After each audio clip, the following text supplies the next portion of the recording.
Le film japonais Godzilla Minus One est en train de mettre une gifle à Hollywood, et à son box-office, on voit ça ensemble.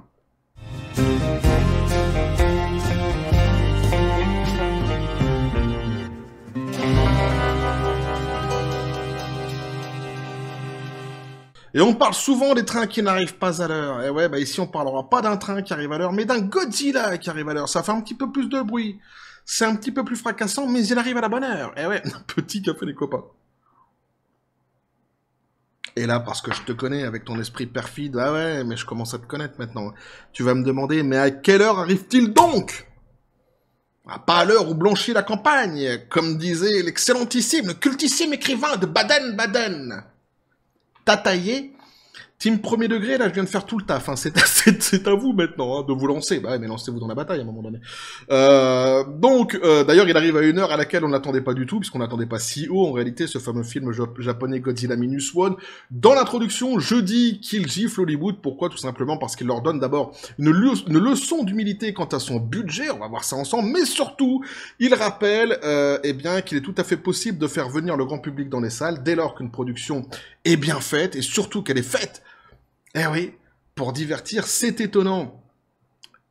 C'est exactement ce qu'on dit systématiquement sur cette chaîne, mais évidemment, eh bien, les mêmes causes produisant toujours les mêmes effets, lorsqu'une production est bonne, lorsqu'elle est divertissante, eh bien, les gens se déplacent dans les salles. Suivez mon regard, je ne vise personne. Bob, forcément, c'est un petit peu pour toi tout ça, parce qu'en ce moment, il est en compétition, justement, ce fameux Godzilla Minus One, avec ton film Wish.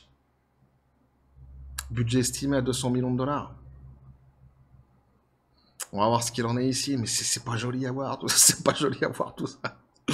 Bref, donc on nous dit, Godzilla Minus One est désormais le film japonais en live action le plus rentable en Amérique du Nord après une bonne ouverture. Alors du coup, on avait vu avec le film The Marvels dans la précédente vidéo, film avec Brie Larson, rien à voir ni avec le fromage ni avec la famille de Nicky Larson. Non, c'est l'actrice évidemment, celle qui aime pas les blancs, qui battait tous les records, mais d'une façon, tous les records négatifs, tous les pires records évidemment, hein, le film The Marvels. Ici, cette production japonaise, eh bien, elle bat des records, mais ce sont des bons records, eh ouais. Et ça fait plaisir. Alors Godzilla Minus One, désormais à 14,36 millions de dollars au box-office, a battu un record. Il s'agit désormais du film japonais en live-action le plus rentable en Amérique du Nord. Cela fait suite à un week-end d'ouverture qui a marqué cette année le plus grand début aux États-Unis d'un film étranger. Le distributeur Toho International, et qui est donc le capitaine de la Toho dans Olive & Tom, Captain Tsubasa? Mark Landers, évidemment. Très très très bon club de foot, attention. Ça fait aussi apparemment de très bons films. A déclaré donc avoir ajouté des écrans cette semaine en raison de la demande du marché. Le film de Takashi Yamazaki sera projeté dans 2540 lieux contre 2308. Auparavant, Godzilla Minus One a gagné plus de 11,4 millions de dollars lors de son ouverture en Amérique du Nord, en battant Godzilla 2000 Millennium, 10 millions de dollars, et l'actuel détenteur du titre Les Aventures de Milo et Otis, qui avait rapporté donc 14,1 millions en 1989 et une réédition en 1990. Alors du coup, tout de suite, on va s'arrêter évidemment sur le budget de ce fameux Godzilla, pour bien comprendre le raz-de-marée en réalité. Hein. Eh bien, le budget de ce film est estimé à, tenez-vous bien, 15 millions de dollars. 15 millions de dollars. Donc là, tu te rends compte, évidemment, déjà avec les chiffres que je viens de donner, du succès énorme hein, de cette fameuse production. Et du raz-de-marée Godzilla qui est en train de se produire actuellement à Hollywood. Il est donc un certifié frais sur Rotten Tomatoes. Alors, je sais pas s'il est toujours bon de s'intéresser à Rotten Tomatoes avec toutes les histoires qu'il y a eu autour dernièrement. Mais quoi qu'il en soit, là, ils nous disent par exemple que les critiques, donc la presse spécialisée, donne des critiques à 97% positifs et le grand public à 98% positifs. Donc à 1% près, pour une fois n'est pas coutume, eh bien, que ça soit les critiques et le grand public, eh bien tout le monde s'accorde à dire que c'est un très bon film. Et là aussi, évidemment, c'est assez édifiant. Alors, la plus grande ouverture à l'étranger cette année a été Demon Slayer Kimetsu no Yaiba, qui a ouvert à 10,1 millions de dollars en mars. Yamazaki a également écrit le scénario et a été directeur des effets visuels, et il nous dit donc, je suis heureux que Godzilla, parmi tous les autres, parmi tous les personnages, ait éclipsé un record qui n'avait pas été battu depuis longtemps. Avec le recul, je pense que les acteurs et l'équipe travaillaient tous sur un film avec le même objectif en tête. Bobby, c'est pour toi, ça. Ouvre grand tes esgourdes. Faire quelque chose de divertissant. Et là, tu vois, j'ai presque envie de dire, quelque part, en fait, les Japonais et Godzilla, ils renvoient à l'école, en vrai. Hollywood. Retournez, apprendre les bases. Ici, il y a des gens qui, éventuellement, inspirez-vous d'eux. S'ils ne veulent pas vous l'enseigner directement, inspirez-vous d'eux. Ça devrait fonctionner, normalement. Eh oui, ils ont voulu faire un produit divertissant, que ce soit les acteurs et toute l'équipe, et au final, eh bien, ça fonctionne. C'est magique. Alors, c'est ce qui a conduit à un résultat si merveilleux. Et ouais, je m'en souviendrai toujours, a-t-il déclaré dans un communiqué fourni par Toho. Voilà, Mark Landers. Tacle à la gorge. Le film se déroule dans le Japon d'après la Seconde Guerre mondiale, alors qu'une nation dévastée doit faire face à une nouvelle crise sous la forme d'un monstre géant. Il a ouvert le festival du film de Tokyo cette année. Godzilla, le monstre emblématique du cinéma de Toho, reste une idole du cinéma environ 70 ans après sa première apparition dans les salles, a déclaré Paul Degarabedian de Comscore. Cette version passionnante et originale de la mythologie de Godzilla a captivé le public, et les critiques, avec ses images VFX impressionnantes, son style de réalisation audacieux et le résultat au box-office reflètent la réponse enthousiaste des cinéphiles au film. Et effectivement, méga succès actuellement pour Godzilla, et de toute façon, méga succès tout court. Et oui, parce qu'on va voir justement ce qu'il en est des chiffres et du box-office. Alors d'abord, on va s'intéresser peut-être au box-office, voilà, actuellement. Donc là, je suis sur The Numbers, qui nous dit donc, à la date du 5 décembre, que, bon, ça sera remis évidemment à jour dans 24 heures, comme toujours, mais ici, donc à la date du 5 décembre, Hunger Games c'était numéro 1, Godzilla numéro 2, Napoléon numéro 3, et Wish. Mais où es-tu, Wish? Where are you, Wish? Bah, The Marvels, on en parle même plus. Wish est arrivé 5ème, dis donc. Ah oui, c'est 200 millions quand même le budget. Qui s'est fait défoncer donc par un film qui a un budget de 15 millions. Celle-ci, elle est dédicacée, Bob. Bon. Bob Iger, toujours, le PDG de Disney, évidemment, on l'aime bien sur cette chaîne. Ouais, mais elle est dédicacée, celle-là. Ouais. Tu viens de recevoir un kunai. Japonais. Right on target, celui-là aussi. Ah, en plein dans les miches. Pouf. Ouais. Puis comme je dis, c'est dédicacé. On va voir quand même les chiffres pour bien comprendre vraiment le raz-de-marée. Donc on parlait d'un budget de 15 millions. Au box-office national, c'est 15 millions, c'est 14 millions déjà. Donc je pense que là, avec les heures passant, évidemment, il les a déjà forcément dépassés. Mais bon, au moment où les chiffres ont été donnés ici, donc c'est 14 millions au box-office national, 23 millions à l'international, pour un total de 37 millions 360, donc il est quasiment déjà sur son seuil de rentabilité, le film. À l'heure où je parle, il doit d'ailleurs déjà avoir atteint son seuil de rentabilité. Tout le reste maintenant, c'est du bonus pour Godzilla. Ouais.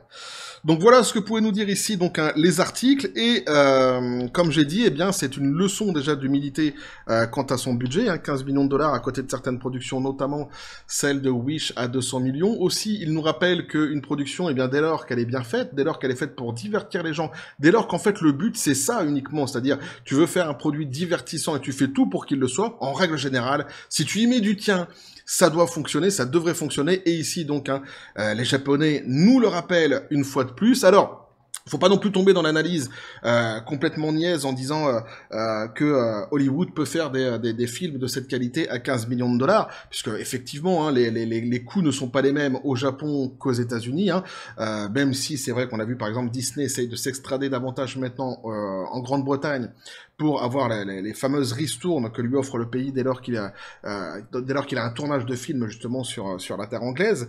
Mais néanmoins, ce ne sont pas les mêmes coûts de production, ce ne sont pas non plus les mêmes coûts, les mêmes budgets pour les acteurs. tout simplement les salaires des acteurs. Oui, mais une fois que tu as dit ça, une fois que, de toute façon, c'était pas une évidence que tout le monde déjà pouvait penser soi-même, s'imaginer soi-même, mais une fois que tu as dit ça, il faut quand même rappeler que si tu prends par exemple un film tel que Hunger Games, et que tu prends par exemple un film comme Wish, on peut aussi se rendre compte qu'une production américaine peut, avec un budget moindre, réussir finalement à atteindre une certaine position au box-office. Hunger Games, lui, c'est 100 millions de dollars comme budget, il est encore numéro 1 actuellement au box-office, et Wish, c'est 200 millions de dollars de budget, et il est numéro 5, voilà.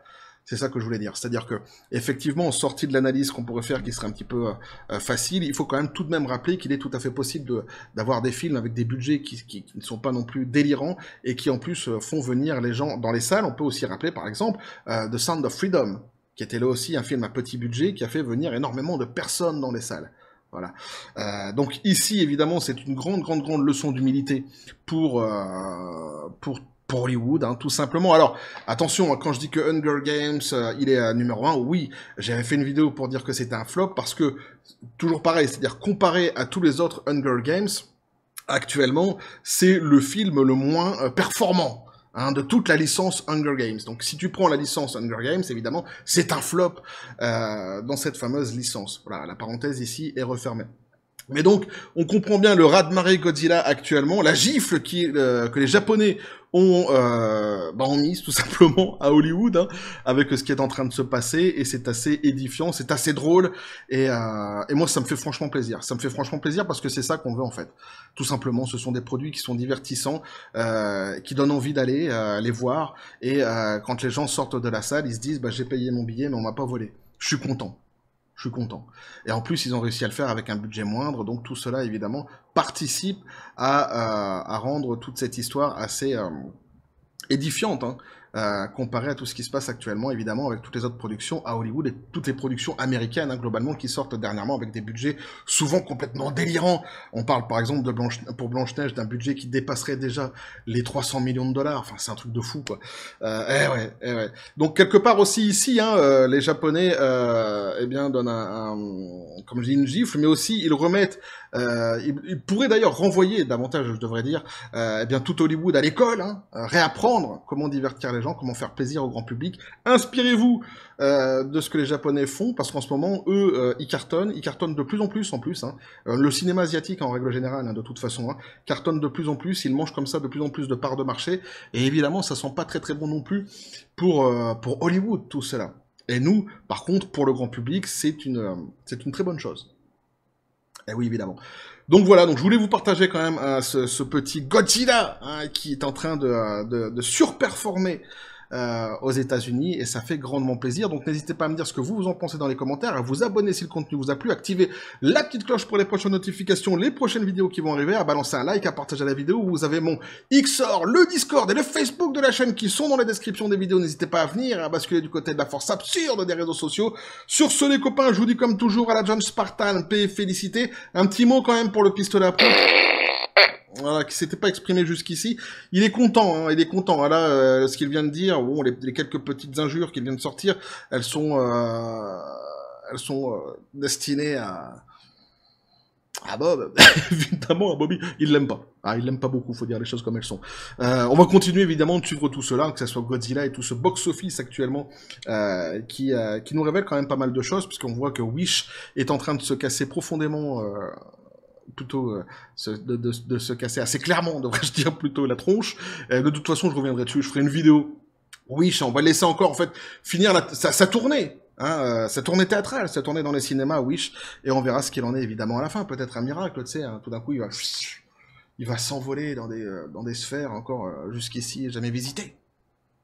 Ouais, sait-on jamais. Bref. Et que la force soit avec vous.